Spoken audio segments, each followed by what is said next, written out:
Triple H may finally be back full-time behind the scenes, so we'll see what's going on there.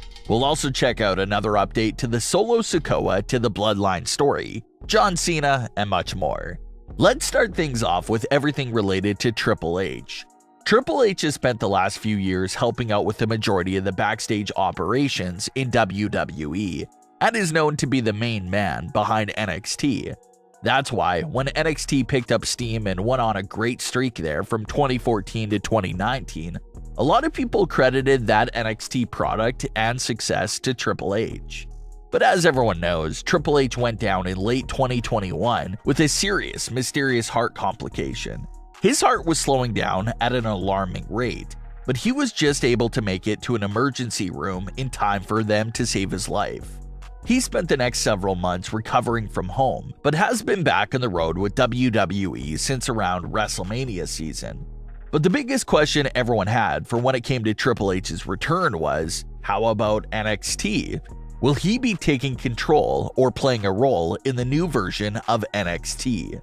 Well, a new report seems to be confirming the idea of Triple H returning to NXT. The latest reports claim that Triple H did recently take a trip to WWE's Performance Center in Orlando and told everyone that he spoke to there that he was back. Now, what's the context behind him telling everyone that he's back? Well, that's still up for debate and still very vague, but he's likely referring to the fact that he's back working and doing a little bit of everything for WWE. A lot of fans were critical of the big change and start of a new era for NXT, but the transition is slowly coming along very nicely.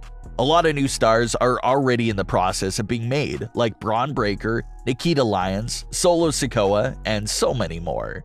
So, combine what they already have going on with the potentially Triple H influence coming back to NXT's current product, and you could have something really special on the way.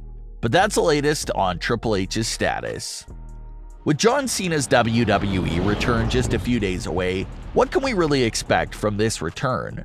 Reports claim that Theory vs. John Cena is the big planned feud for Cena this summer. Theory vs. Cena has been something that WWE has been teasing since early spring, and it appears that they will pay off all that teasing with an actual feud between the two superstars. A lot of fans figured this is what WWE would do with Cena this time around, and so far it's looking like it's true.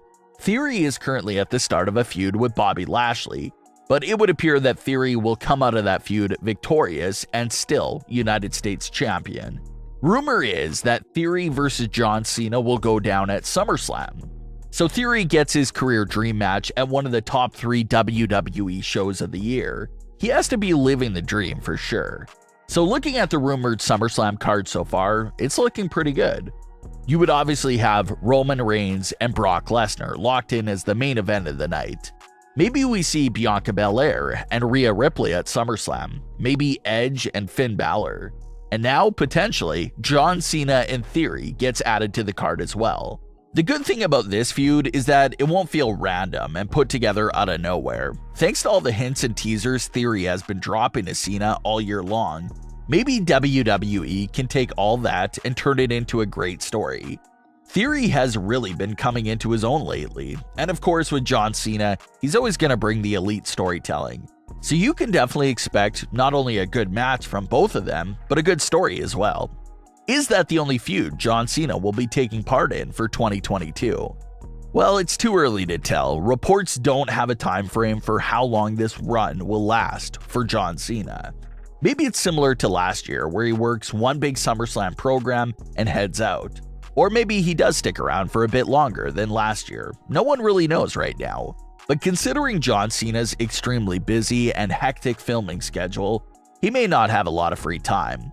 Something else that fans want to see from John Cena during this 2022 run is a couple of TV matches. John Cena wrestled a lot of live events house shows for 2021, but only wrestled one time for WWE television, which of course was SummerSlam itself.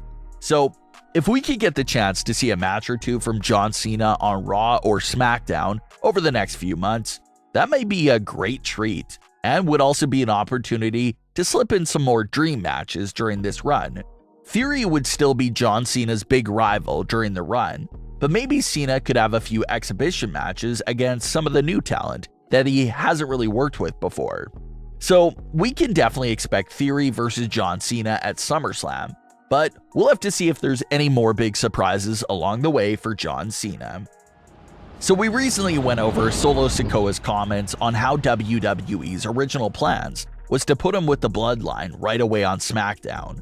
Well, now Jimmy, Jay, and Solo's father is stepping up to the plate to address the idea of Solo joining the family on SmackDown. Rikishi had this to say when asked about the possibility of Solo Sikoa joining the Bloodline. Quote, "Solo Sikoa? By all means, absolutely, 100%. I'll tell you what, 200%. He's the younger brother of the Usos, family to Roman Reigns, son to yours truly. So absolutely." End quote. So Rikishi is really locking in the idea of Solo Sikoa to the Bloodline by saying it has a 200% chance of happening. We talked about this time and time again, but Solo Sikoa could really be that fresh spark to keep the Bloodline going for even longer. We're now 2 years into Roman's title reign, 1 year into the title reign of the Usos. So the introduction of Solo Sikoa to the group may bring in so many opportunities and new routes for the story of the Bloodline. Maybe Solo makes an appearance himself to save Roman Reigns during a critical moment, and that's when Roman officially welcomes him in. Or maybe it's the opposite way around. Maybe Roman and the Usos take note of what Solo is doing in NXT, and they put the word in to get him to SmackDown. Roman Reigns' character has definitely showed signs of having strong connections to pull some strings in WWE. So it would make sense if Roman and Heyman made a move to get Solo Sikoa by their side. As far as the latest updates for the matches of the Bloodline, they each have a lot going on right now. The Usos are currently trying to fight off the Street Profits and hold on to their unified tag team titles. Solo Sikoa is still doing his own thing in NXT, and Roman Reigns has the most to deal with over the summer. He'll have to deal with Brock Lesnar one last time at SummerSlam, and if his title reign makes it out alive from that match, he'll likely have to turn around and defend his titles once again a few weeks later at Clash at the Castle, which fans expect to see Drew McIntyre contending for the titles. But what are your thoughts on all of today's stories with the Bloodline, John Cena, and Triple H? Leave your comments below. Don't forget to subscribe with all notifications on, and leave a like if you enjoyed. Thanks for watching, guys.